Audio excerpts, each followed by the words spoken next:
آمینہ 21 سال کی تھی، حیدرآباد میں رہتی تھی اور ڈاکٹر بننے کا خواب دیکھتی تھی۔ پچھلے 1 سال سے وہ نیشنل میڈیکل انٹرنس ایگزام کی پریپریشن میں لگی ہوئی تھی، جو اس کے پیرنٹس کا خواب تھا اور اس کے اپنے بیٹر فیوچر کی امید۔ اس کے دن textbook, past papers, notes اور ریویژن سے بھرے ہوئے تھے۔ ہر منٹ اسے امپورٹنٹ لگتا تھا۔ پھر رمضان قریب آ گیا اور اس سال ایگزام ڈیٹس رمضان کے بالکل قریب آ گیا۔ اس کا دل 2 حصوں میں بٹ گیا۔ وہ سوچتی، میں پراپرلی روزہ اور اللہ کی عبادت کیسے کروں گی اور ساتھ ہی فل فوکس کے ساتھ اسٹڈی کیسے ہوگی؟ ایک طرف اسے ڈر تھا کہ فاسٹنگ سے اس کا کنسنٹریشن کم ہو جائے گا، دوسری طرف اسے ڈر تھا کہ صرف مارکس کے لیے عبادت کو پیچھے کر دینا اللہ کو ناراض نہ کر دے۔ پھر اس نے کچھ دنوں تک فاسٹ کیا، یہ سوچ کے کہ چلو چیک کرتی ہوں کہ خالی پیٹ میری پڑھائی ہوگی بھی یا نہیں۔ لیکن کچھ ہی دنوں میں وہ چڑچڑی، تھکی ہوئی اور مینٹلی کمزور ہو گئی۔ اس کا فوکس ٹوٹ گیا، راتیں نیند کے بغیر گزرنے لگی۔ مڈ شعبان تک وہ ایموشنلی اور مینٹلی برن آؤٹ ہو چکی تھی۔ وہ اکثر روتی اور کہتی، یا اللہ، مجھے اتنے مشکل امتحان میں کیوں رکھ دیا؟ یہ صرف ایک اسپریچول مسئلہ نہیں تھا، یہ ایفیکٹ اس کے بدن پر بھی ہو رہا تھا۔ زیادہ تر اسٹوڈنٹس کے ساتھ یہ ہوتا ہے کہ فاسٹنگ سے ان کی سلیپ، انرجی اور کنسنٹریشن اور فوکس پر اثر پڑتا ہے۔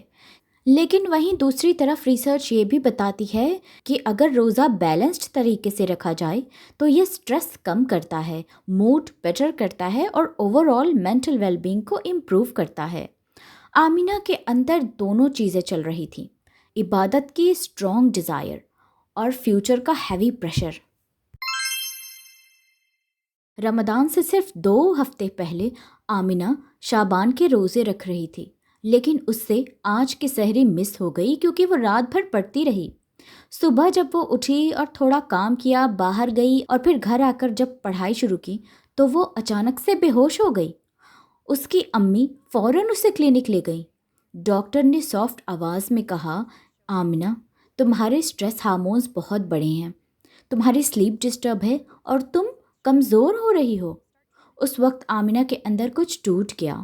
وہ صرف تھکی ہوئی نہیں تھی، وہ خود سے اور اللہ سے دوری محسوس کر رہی تھی۔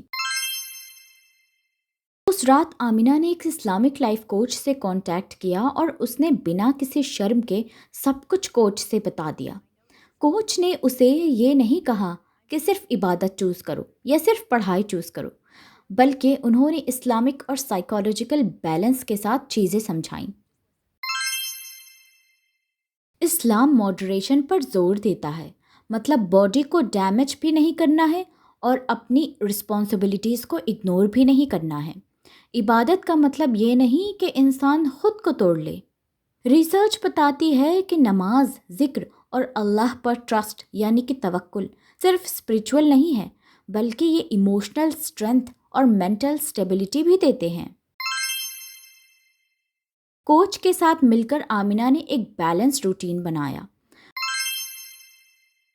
فجر کے بعد وہ نماز پڑھتی، قرآن پڑھتی، عبادت کرتی، ذکر کرتی اور پھر ریویژن کرنے بیٹھ جاتی کیونکہ اس وقت دماغ فریش ہوتا ہے۔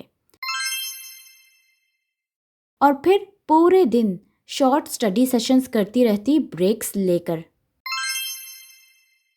اور تراویح کے بعد ڈیپ اسٹڈی کرتی، یعنی سارے ٹف ٹاپکس اسی وقت پڑھتی کیونکہ اس وقت باڈی ہائیڈریٹڈ اور انرجائزڈ ہوتی ہے۔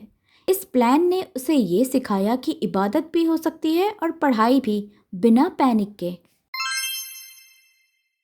رمضان شروع ہو گیا اور آمینہ بہت ہی شانت تھی۔ اس کی انگزائٹی کم ہو گئی۔ اس نے نماز اور روزہ خوشی کے ساتھ رکھا۔ اس کا دل ہلکا ہو گیا۔ اسے ہمیشہ کوچ کی ایک بات یاد رہتی، اللہ کسی جان پر اس کی کیپیسٹی سے زیادہ برڈن نہیں ڈالتے، اور اللہ رزلٹ سے زیادہ نیت کو ریوارڈ کرتے ہیں۔ یہ اس کا ڈیلی ریمائنڈر بن گیا۔ اس کا فوکس بہت امپروو ہو گیا، سلیپ بیٹر تھی۔ وہ پرفیکٹ تو نہیں تھی، لیکن کبھی تھک بھی جاتی، پر وہ پریزنٹ تھی، پڑھائی میں بھی اور عبادت میں بھی۔ ایگزام کا دن آ گیا۔ اس نے دعا کی، اللہ کا شکر ادا کیا اور کانفیڈنس کے ساتھ ایگزام ہال میں داخل ہوئی۔ اس نے صرف اکیڈمکلی نہیں بلکہ اسپرچولی بھی پریپریشن کی تھی، اور جب رزلٹ آیا اللہ کے فضل سے وہ پاس ہو گئی اور اس نے وہ انٹرنس کریک کر لیا۔ عبادت سٹریس کم کرتی ہے، نماز اور ذکر ایموشنل کنٹرول اور مینٹل اسٹرینتھ دیتے ہیں۔ ٹائم نہیں، انرجی پلان کرے۔ جب باڈی بالکل ڈرینڈ ہو، تھکی ہو، تب پڑھائی ایفیکٹو نہیں ہوتی۔ مینٹل ہیلتھ بھی ایمان کا حصہ ہے۔ اسلام ایموشنز کو اگنور نہیں کرتا، دل کی اسٹرینتھ بھی عبادت کا حصہ ہے۔ پریکٹیکل سٹیپس پلس اللہ پر توکل۔ آپ پلاننگ کریں، اللہ مدد کرے گا۔ یہ کہانی صرف اسٹڈی ورسز عبادت کی نہیں ہے، یہ کہانی ہے دل کا سکون، دماغ کا بیلنس اور اللہ سے اسٹرانگ کنیکشن کی، چاہے لائف کا فیز کتنا ہی ٹف کیوں نہ ہو۔